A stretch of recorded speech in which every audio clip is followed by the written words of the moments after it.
It was just another Tuesday night in New York City, the city buzzing with its usual frenetic energy.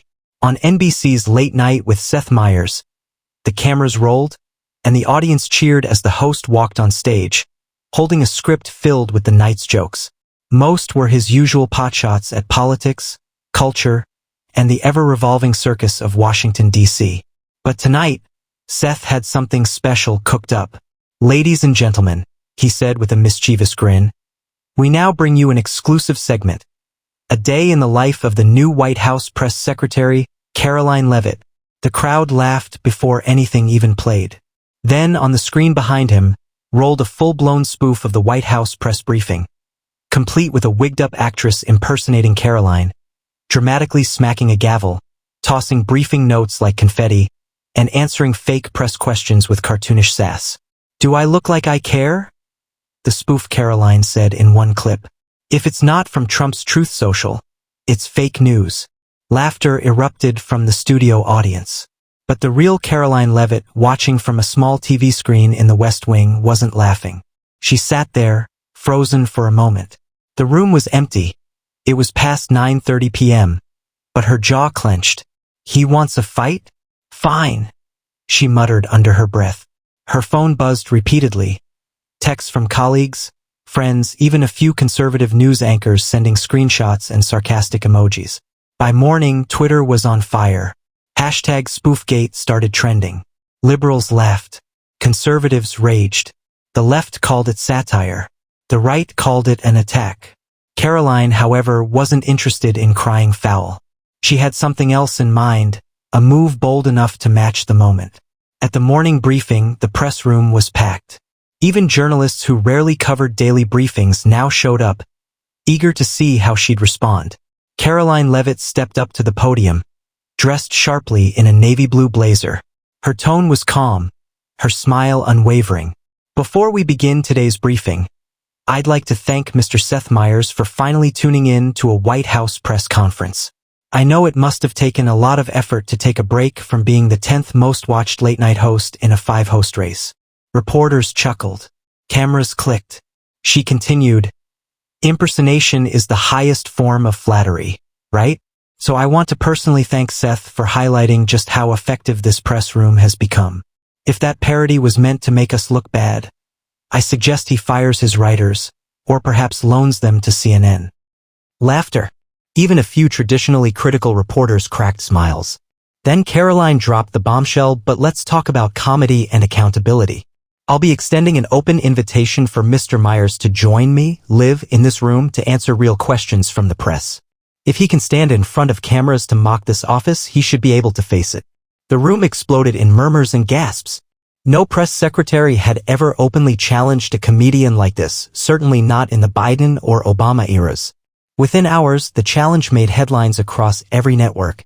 Fox News, Leavitt calls out late-night host in savage takedown. MSNBC, Karoline Leavitt takes off the gloves, calls out satire as weaponized mockery.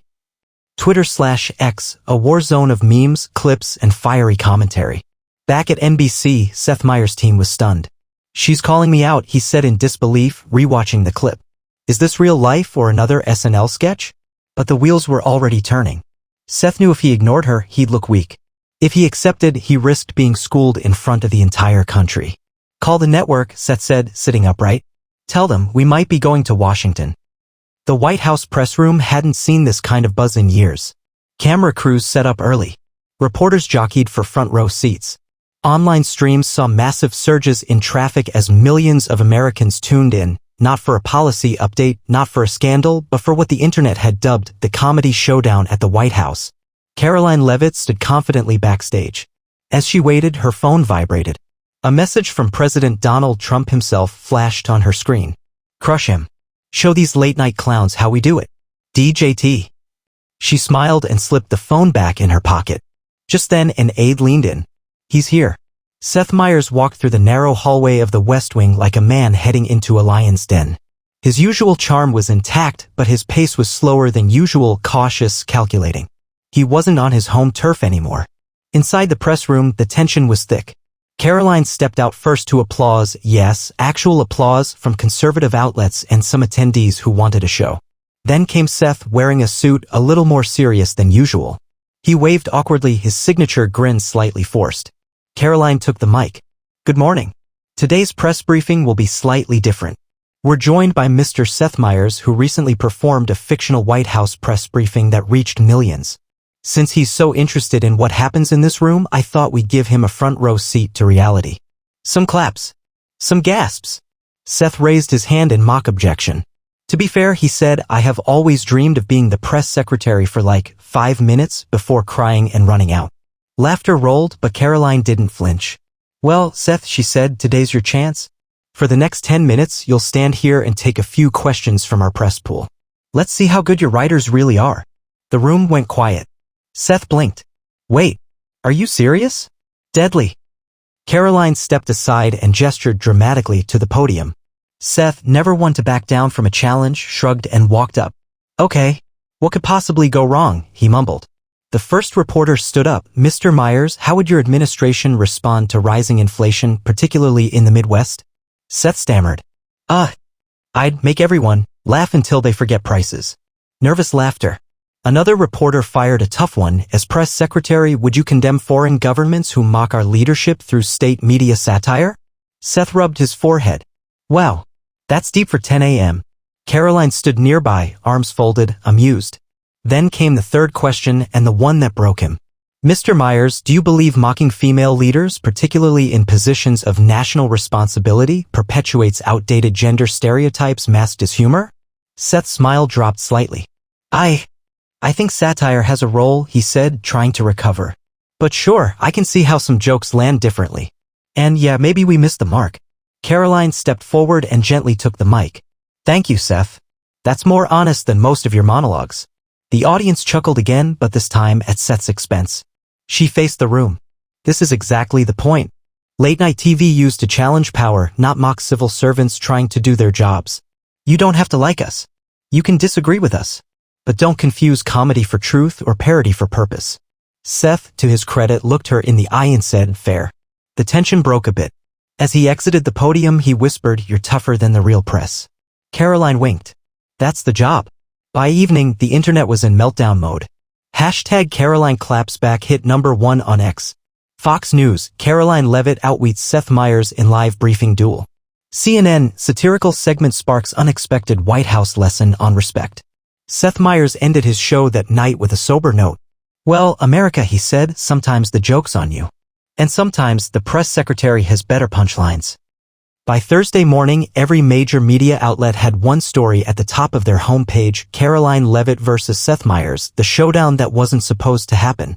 It wasn't just a headline, it had become a cultural moment. The debate wasn't about jokes anymore. It was about the blurred lines between satire and slander, about the role of comedy in politics, and above all, about whether Karoline Leavitt, the youngest ever White House press secretary, had just pulled off one of the boldest moves in recent political memory. In small towns across America, people sat in diners and coffee shops debating it over pancakes and black coffee. She wiped the floor with him, said Martha, a retired schoolteacher from Iowa. I've watched that boy mock everyone for years. Finally, someone gave it back. But in a trendy cafe in Brooklyn, the mood was different. Come on, said Darren, a screenwriter sipping an oat milk latte. It was a trap.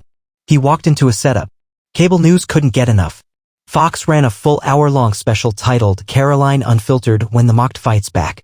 MSNBC countered with When Comedians Meet MAGA, Did Meyers help or hurt? Karoline, meanwhile, returned to work like it was just another day. She refused most interview requests but granted one, with Tucker Carlson now hosting an independent streaming show that racked up millions of views per episode. In a calm, well-lit studio with a simple American flag backdrop, Tucker opened. You didn't just fire back. You flipped the script. What made you do it? Karoline didn't miss a beat. Seth Meyers isn't the problem, she said. He's a symptom. We've allowed late-night entertainers to pretend they're journalists, and we've allowed journalists to act like clowns. Someone had to remind America what serious looks like, even if we had to do it with a smile. Tucker leaned back. Do you think you won? Karoline looked directly at the camera. I don't care about winning. I care about defending this office. If mocking the press secretary gets more attention than inflation, border security, or the national debt, that's not a joke. That's a tragedy. The clip went viral in minutes. Even moderates and apolitical voters found themselves intrigued by Karoline's poise. Then came the real twist.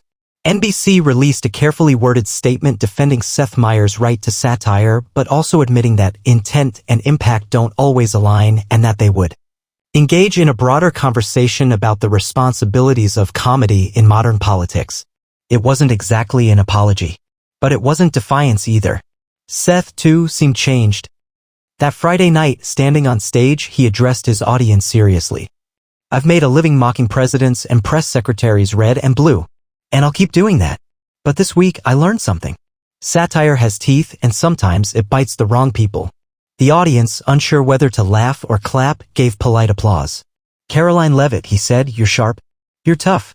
And honestly, you'd probably make a pretty decent host if you ever get tired of politics." Boom, the crowd laughed. But the respect in his voice was unmistakable. The unexpected twist? Karoline's team reached out the next morning.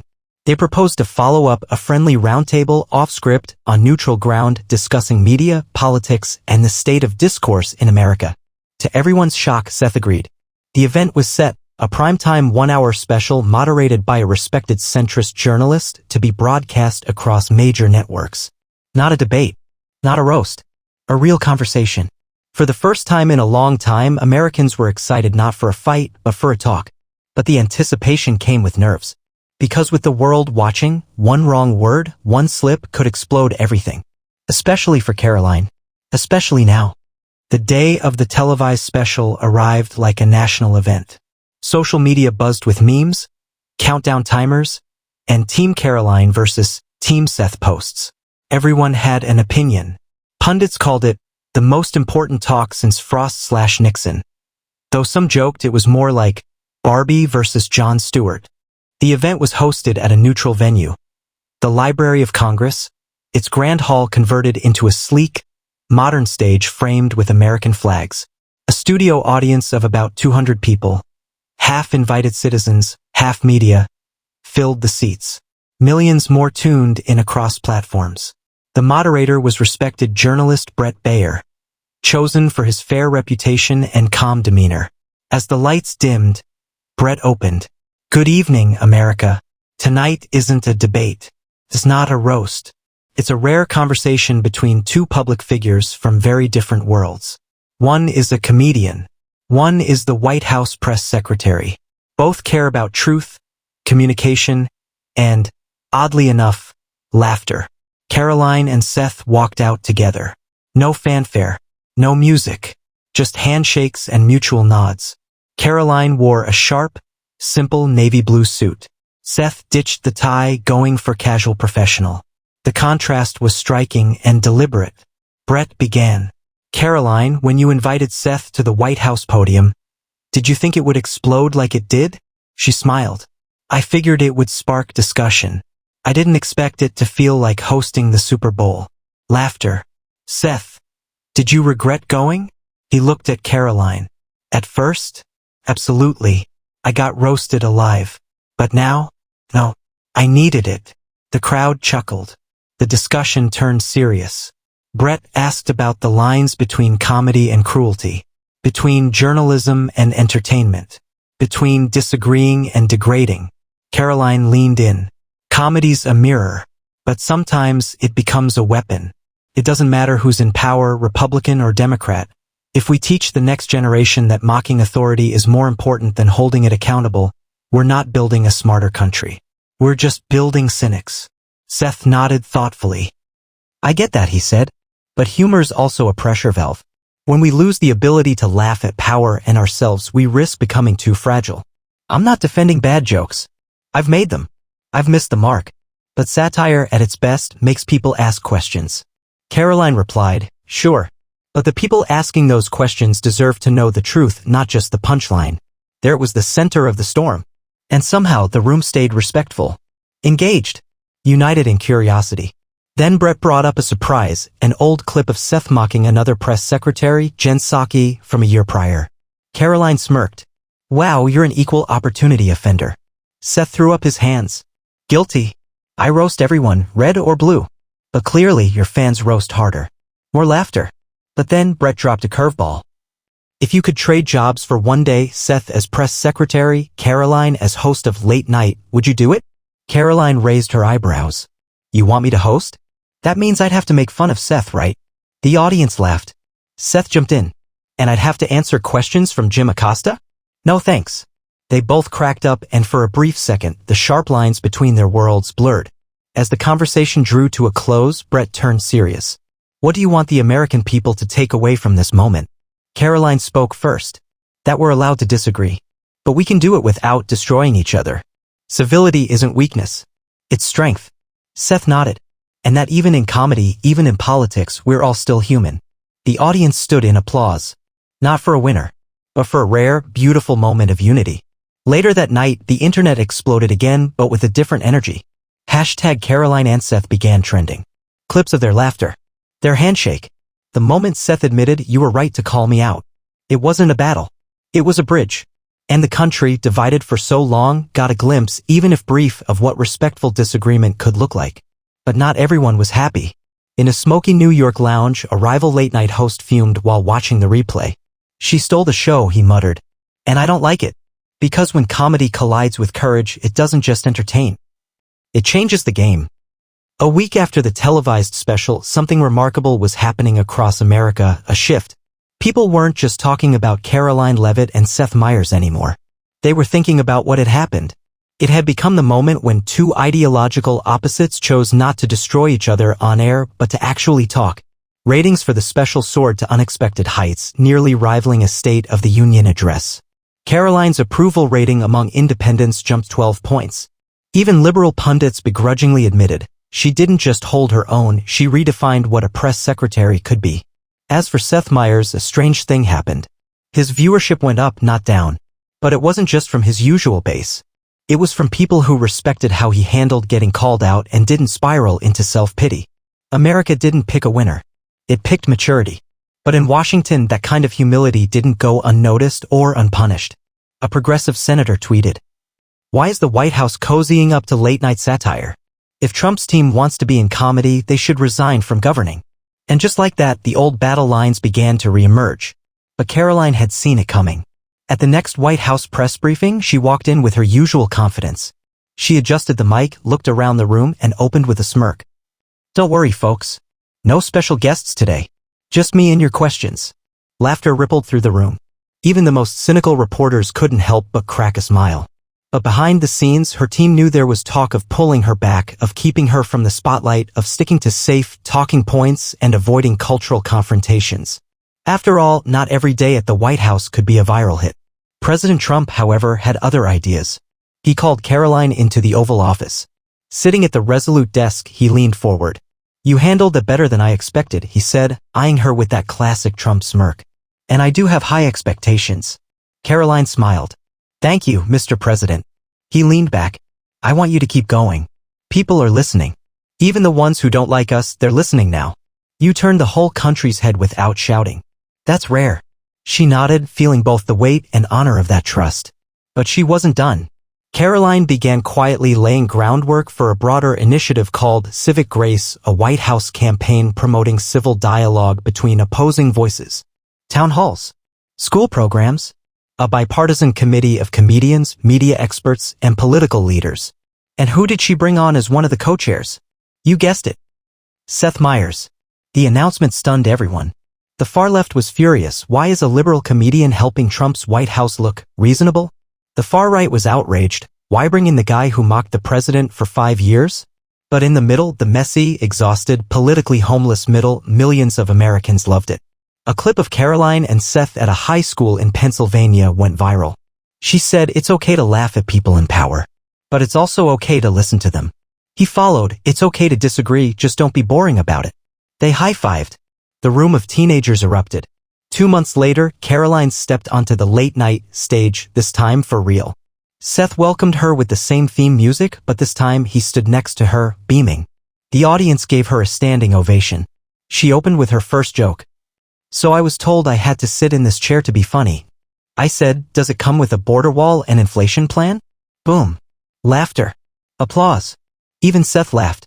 That night, the world saw something they'd forgotten existed: respectful disagreement with humor. Epilogue, the last laugh. Weeks later, a well-known cable pundit scoffed on air. You know what this all is? Optics. Performance. A distraction. But America didn't care. Because Karoline Leavitt hadn't just responded to a spoof. She flipped the narrative. She walked into the lion's den and tamed it not with fear, not with vengeance, but with composure, clarity, and class. And Seth Meyers? He gained something too, credibility. Because when the heat came, he didn't double down on snark. He listened. He laughed. He grew. In the end, Karoline didn't destroy Seth. She challenged him.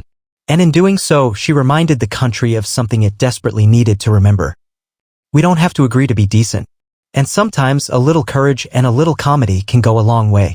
America hadn't laughed like this in years. But now it laughed together.